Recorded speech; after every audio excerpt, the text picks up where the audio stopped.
بسم اللہ الرحمن الرحیم۔ السلام علیکم۔ ماڈل درسی کتاب اردو جماعت نہم کے لیے قومی نصاب 2022-23 کے مطابق نیشنل بک فاؤنڈیشن، وفاقی ٹیکسٹ بک بورڈ اسلام آباد۔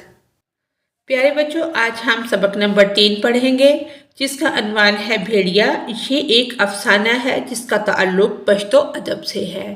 اسٹوڈنٹس ٹرننگ آؤٹ کم حاصلات تعلم اس میں یہ ہے۔ آگے یہاں سے اس کی پڑھائی شروع ہو رہی ہے۔ پڑھنے کی بجائے ہم مشکل الفاظ کے جو معنی ہیں اس کو دیکھ لیتے ہیں۔ آگے ہیں ہمارے مشکل الفاظ کے معنی۔ الفاظ معنی: آگ بگولا ہونا، غصے ہونا، باولا پن، پاگل پن، پسینہ چھوٹ جانا، ڈر جانا، جنون، پاگل پن، معاف ہونا، سوچنے سمجھنے کے قابل نہ رہنا، اذیت، جسمانی تکلیف، بے سود، بیکار، بیشتر ہوئے گا پیشتر نہیں، بیشتر پہلے، کوسنا، بد دوا دینا، برا بھلا کہنا، مسکن رہنے کی جگہ۔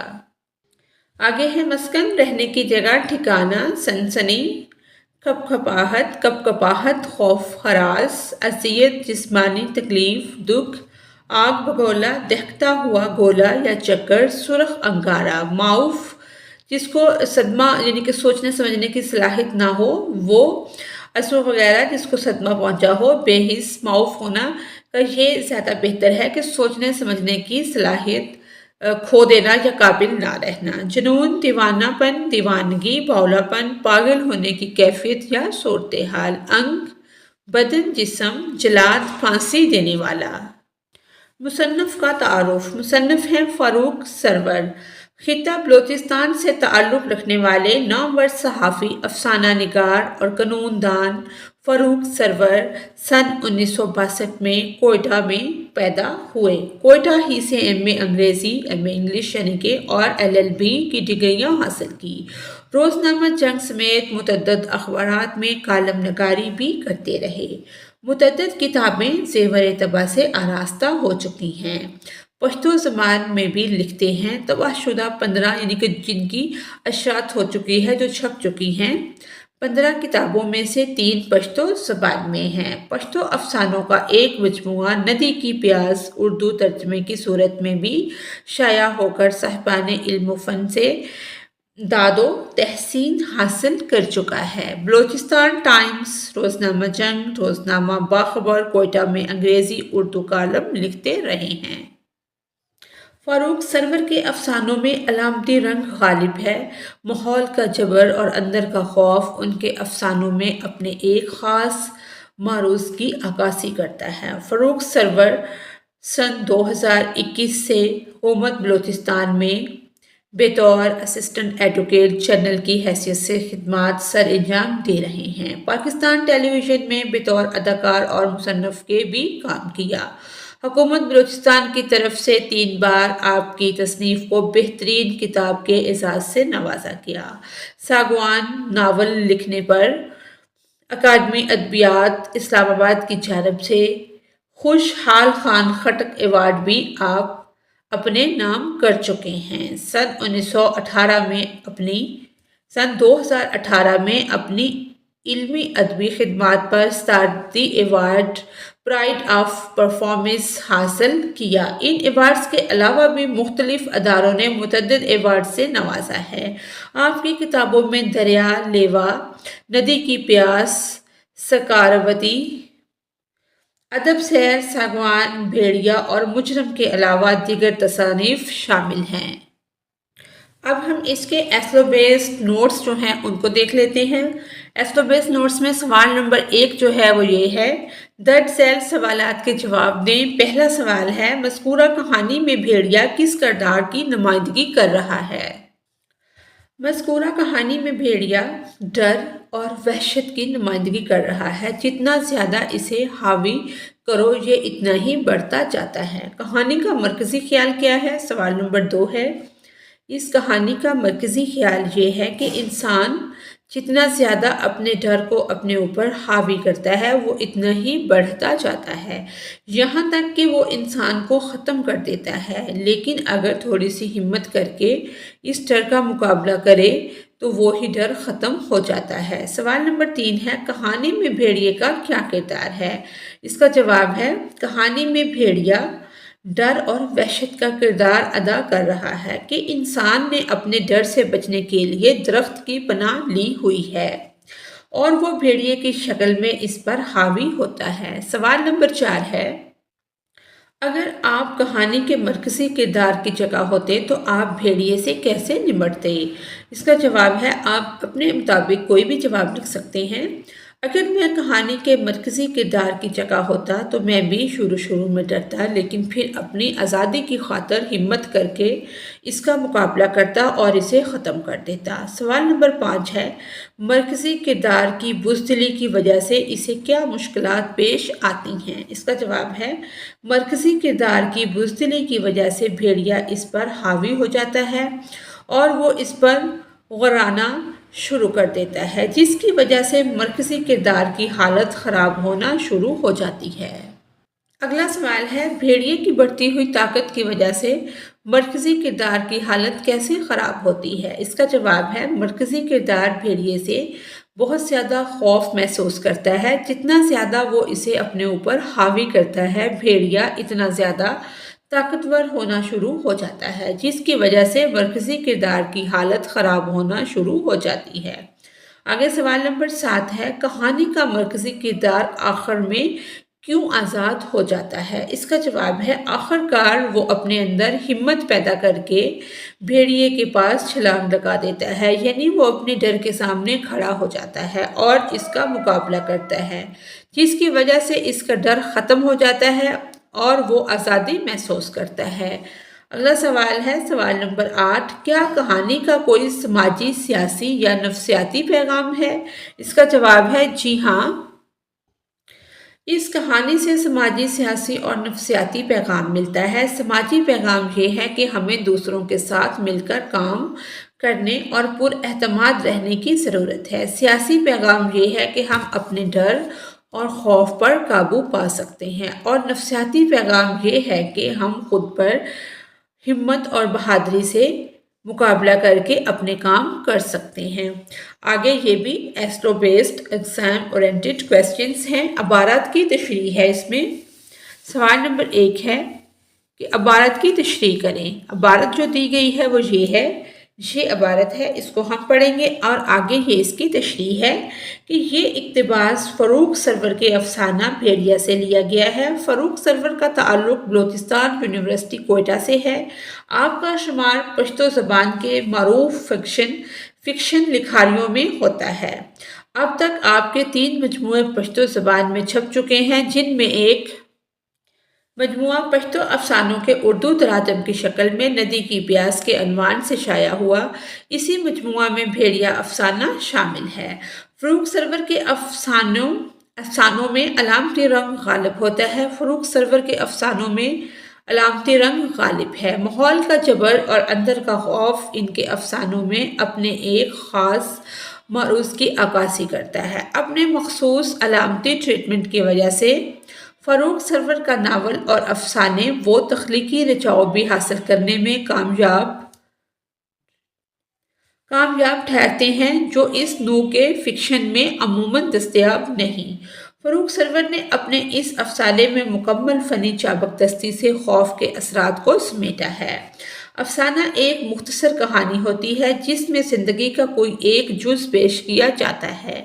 خوف جو حالات کے جبر نے انسان کے اندر بھر دیا ہے، وہ خوف اس بت کو توڑنے کے بعد جب مصنف کا جوش کم ہو جاتا ہے تو وہ اپنے ساتھی کا شکریہ ادا کرنے کے لیے مڑتا ہے۔ تو اس کا ساتھی اپنی جگہ موجود نہیں ہوتا۔ جب وہ اپنے ارد گرد دیکھتا ہے تو اس کے ارد گرد بہت سے درخت ہوتے ہیں اور درخت میں کسی نہ کسی شخص نے پناہ لے رکھی ہے اور ان کے بھیڑیے غرار رہے ہیں، یعنی کہ آوازیں نکال رہے ہیں۔ مصنف زور زور سے ہنستا ہے کیونکہ وہ ان لوگوں میں اسی کم ہمتی اور خوف کو دیکھتا ہے جو کچھ دیر پہلے وہ خود محسوس کر رہا تھا۔ پھر وہ ان لوگوں کی مدد کرنے کے لیے آگے بڑھتا ہے جو بلا وجہ اپنے بھیڑیوں سے خوف زدہ ہوتے ہیں۔ اگر وہ چاہیں تو ذرا سی ہمت کر کے خوف کے اس بت کو توڑ کر ہمیشہ کے لیے آزادی حاصل کر سکتے ہیں۔ افسانے کے آخر میں مصنف نے اسی آزادی کی بات کی ہے جو کہ دراصل آزادی ہے کہ انسان ہر خوف سے آزاد ہو جائے۔ اگر سوال نمبر 2 ہے، مندرجہ ذیل عبارات کی تشریح کریں۔ یہ عبارت ہے اور یہ آگے یہاں سے اس کی تشریح شروع ہو رہی ہے۔ ہر تشریح کے ساتھ یہ اس کا انٹرو جو شاعر کا تعارف ہے اس کو لکھنے والے کا وہ ضرور آئے گا۔ اس کے مصنف شاعر نہیں مصنف، کبھی کبھی تھوڑی مسٹیک بھی ہو جاتی ہے۔ یہاں تک یہ اس کی تشریح ہم لکھیں گے۔ آگے پھر ایسلو بیس ایگزام اورینٹڈ کویسچن ہے، تفہیم عبارات ہیں۔ اس میں یہ عبارت ہے کہ درج ذیل عبارت کو غور سے پڑھیں۔ عبارت یہ والی ہے جو ہم نے پڑھنی ہے، یہاں سے شروع ہو رہی ہے۔ یہ ایگزام میں کوئی بھی پیسے جا سکتا ہے، کہیں سے بھی آ سکتا ہے۔ یہ اس کی پریکٹس ہے جو ہم کروا رہے ہیں ایسلو بیس کے لیے، کیونکہ بالکل بھی آئیڈیا نہیں ہے کہ پیپر کس طرح کا آئے گا۔ ایسلو بیس میں کوئی بھی چیز آ سکتی ہے، لازم نہیں ہے جو ہم نے پڑھایا ہو اور جو آپ کی ٹیچر پڑھا رہی ہوں وہ آئے۔ اصل میں آپ کو آئیڈیا ہونا چاہیے کہ چیزوں کو بنانا کیسے ہے۔ یہ عبارت جب ہم پڑھ لیں گے تو ہم آئیں گے سوالات کی طرف۔ پہلا سوال ہے، مصنف جب ارد گرد دیکھتا ہے تو اسے کیا حالات نظر آتے ہیں؟ اس کا جواب ہے، مصنف کہتا ہے کہ جب میں ارد گرد دیکھتا ہوں تو حیران رہ جاتا ہوں۔ میرے چاروں طرف بے شمار درخت ہیں، ہر درخت میں کسی نہ کسی شخص نے پناہ لے رکھی ہے اور اس کا بھیڑیا غرا رہا ہے۔ اگر سوال نمبر 2 ہے، مصنف نے کس چیز میں پناہ لے رکھی تھی؟ بہت دیر سے مصنف نے ایک درخت میں پناہ لے رکھی تھی۔ اگلا سوال ہے، بھیڑیا کس انتظار میں کھڑا تھا؟ بھیڑیا نیچے کھڑا مصنف کو مسلسل خوفناک نظروں سے دیکھ رہا ہے اور اس انتظار میں تھا کہ مصنف کب اترے گا اور وہ اسے چیر پھاڑ کر کھا جائے گا۔ اگلا سوال ہے، جس درخت پر مصنف کا مسکن تھا وہ کس قسم کا درخت تھا؟ اس کا جواب ہے، جس درخت پر مصنف کا مسکن تھا وہ ایک عجیب سا درخت تھا، بلکہ اگر اسے جادو کا درخت کہا جائے تو بے جا نہ ہوگا۔ مصنف یہاں بھی جو بھی خواہش کرتا ہے وہ فوراً پوری ہو جاتی تھی۔ اگلا سوال ہے، مصنف کس چیز سے آزادی چاہتا تھا؟ جواب ہے، مصنف بھیڑیے کے خوف سے آزادی چاہتا تھا جو اسے ایک جگہ تک محدود کیے ہوئے تھا۔ اگلا سوال ہے، آزادی حاصل کرنے کے لیے مصنف کو کیا قربانی دینا پڑے گی؟ اس کا جواب ہے، آزادی حاصل کرنے کے لیے مصنف کو جو قربانی دینا پڑے گی وہ یہ ہے کہ اسے درخت سے نیچے اترنا پڑے گا اور بھیڑیے کو ہلاک کرنا ہوگا، تب ہی مصنف آزادی حاصل کر سکتا ہے۔ اس نثر پارے کا مرکزی خیال لکھیں۔ اس کا جواب ہے، اس نثر پارے کا مرکزی خیال انسانی خواہشوں اور آزادی کی اہمیت کے گرد گھومتا ہے۔ مصنف نے ایک تخیلاتی تخیل کی دنیا جو بیان کی ہے اور جادوئی درخت یعنی کہ جادو کا جو درخت ہے مثال پیش کی ہے جو ہر خواہش کو پورا کر سکتا ہے، لیکن وہاں موجود ایک بھیڑیے کی موجودگی جو مصنف کو ہر وقت خطرے میں ڈالتی ہے، مصنف کی آزادی کو محدود کر دیتی ہے۔ یہاں آزادی حاصل کرنے کے لیے قربانی کی ضرورت کو بیان کیا گیا ہے کہ کس طرح مصنف کو اپنے خوف پر قابو پانا ہوگا اور بھیڑیے کا مقابلہ کرنا ہوگا تاکہ وہ حقیقی آزادی حاصل کر سکے۔ آگے ہے، اس نثر پارے میں آنے والے کوئی سے 4 مرکبات تحریر کریں۔ نثر پارے میں آنے والے 4 مرکبات یہ ہیں، یہ درخت مرکب اشعاری، شاندار ٹی وی مرکب توصیفی، مسلسل خوف مرکب اضافی، نرم اور گرم مرکب عطفی۔ اس پیراگراف کا مناسب عنوان جو ہے درخت، بھیڑیا، آزادی کی قیمت یعنی کہ درخت، بھیڑیا اور خواہشات۔ آگے پھر یہ ہماری عبارت ہے، اس کو ہم نے غور سے پڑھنا ہے، یہ یہاں سے شروع ہو رہی ہے۔ آگے اس کو بھی ہم غور سے پڑھیں گے، یہ بھی آپ دیکھ لیں، یہاں تک کہ اب میں ہر روز ہنستا ہوں، کہہ کے لگاتا ہوں اور ان سادہ اور معصوم لوگوں کی طرف بڑھتا ہوں جو ناحق اپنے بیڑیوں سے خوف زدہ ہیں۔ یہاں تک ہم اس کو غور سے پڑھ لیں گے، پھر اس کے سوالات کے جوابات دیں گے۔ پہلا سوال ہے، مصنف کے ساتھی نے اس سے کیا کہا جب وہ درخت پر تھا؟ اس کا جواب ہے، مصنف کا ساتھی مسلسل اسے آوازیں دیتا ہے، وہ قسمیں کھاتا ہے، اگر تم نیچے اترو تو بھیڑیا تمہارا کچھ نہیں بگاڑے گا، وہ بہت کمزور ہے، تم اسے آسانی سے مار سکتے ہو۔ سوال نمبر 2 ہے، مصنف کو اپنے ساتھی کی باتوں پر یقین کیوں نہ تھا؟ مصنف کو اپنے ساتھی کی بات پر یقین اس لیے نہیں آیا کیونکہ وہ خوف زدہ تھا اور بھیڑیے کو اپنے لیے ایک حقیقی خطرہ سمجھتا تھا۔ اسے ڈر تھا کہ اگر وہ نیچے اترا تو بھیڑیا اسے چیر پھاڑ دے گا۔ سوال نمبر 3 ہے، درخت چھوٹا ہونے اور بھیڑیا بڑا ہونے کی بات کا کیا مطلب تھا؟ بھیڑیا اور درخت ایک علامتی منظر تھا جس میں بھیڑیے کا بڑا ہونا خوف کا بڑھنا تھا اور درخت کا چھوٹا ہونا اس کی پناہ کے محفوظ مقام کا کمزور پڑنا تھا۔ اگلا سوال ہے، مصنف نے بھیڑیے کو کیسے مارا؟ مصنف نے بھیڑیے کو ایک پتلی اور نازک شاخ سے مارا جو اس نے درخت سے توڑی تھی۔ اگلا سوال ہے، مصنف نے بھیڑیے کو شکست دینے کے بعد کیا محسوس کیا؟ مصنف نے بھیڑیے کو شکست دینے کے بعد کیا محسوس کیا؟ اس نے محسوس یہ کیا کہ بھیڑیے کو شکست دینے کے بعد آزادی کی خوشی محسوس کی کہ آزادی کی جو زندگی ہے وہ کتنی پرلطف ہوتی ہے، اور خوشی سے چیخ اٹھا، رقص کیا اور دیوانوں کی طرح اچھلتا رہا۔ اگلا سوال ہے، مصنف نے آخر میں دوسرے لوگوں کو کیسے دیکھا اور ان کے ساتھ کیسا سلوک کیا؟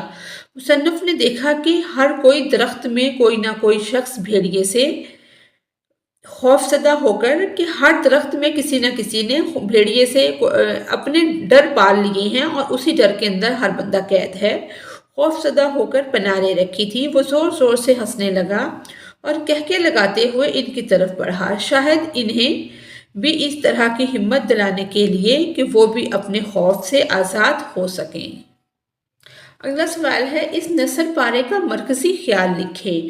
اس کا مرکزی خیال یہ ہے، اس نثر پارے کا مرکزی خیال یہ ہے کہ خوف اور زندگی کے بیچ میں ایک مقابلہ ہوتا ہے جس میں خوف زندگی کی روشنی کو چھپانے کی کوشش کرتا ہے۔ مصنف کا خوف اور موت کے ڈر سے لڑنا اور آخرکار آزادی حاصل کرنا اس نثر پارے کی بنیادی داستان ہے۔ اس میں مصنف کا مواجہ اپنے خوف سے مختلف طریقوں سے ہوتا ہے، جیسے کہ اس کا خوف موت کی وجہ سے ہوتا ہے جبکہ اس کی جدوجہد آزادی کی تلاش میں ہوتی ہے۔ اس کے ذریعے مصنف نے خوف اور جدوجہد کے مابین تضاد کو نمایاں کیا ہے اور اس نثر پارے میں آزادی کی اہمیت اور اس کا احساس بھی شامل کیا گیا ہے۔ نثر پارے میں آنے والے کوئی سے 4 مرکبات تحریر کریں۔ موٹی شاخوں مرکب توصیفی، رسی کا پھندا مرکب اضافی، میں چیختا ہوں مرکب تام، پتلی اور نازک مرکب عطفی۔ اس پیراگراف کے لیے مناسب عنوان تحریر کریں۔ اس کے لیے مناسب عنوان یہ ہے، آزادی کی جدوجہد یا آزادی کی اہمیت۔ اسی کے ساتھ ہی ہماری آج کی یہ ویڈیو مکمل ہوتی ہے۔ اگر آپ کو میری ویڈیو سے کوئی رہنمائی مل رہی ہے تو میری ویڈیو کو لائک اور چینل کو سبسکرائب کریں۔ Thanks for watching us.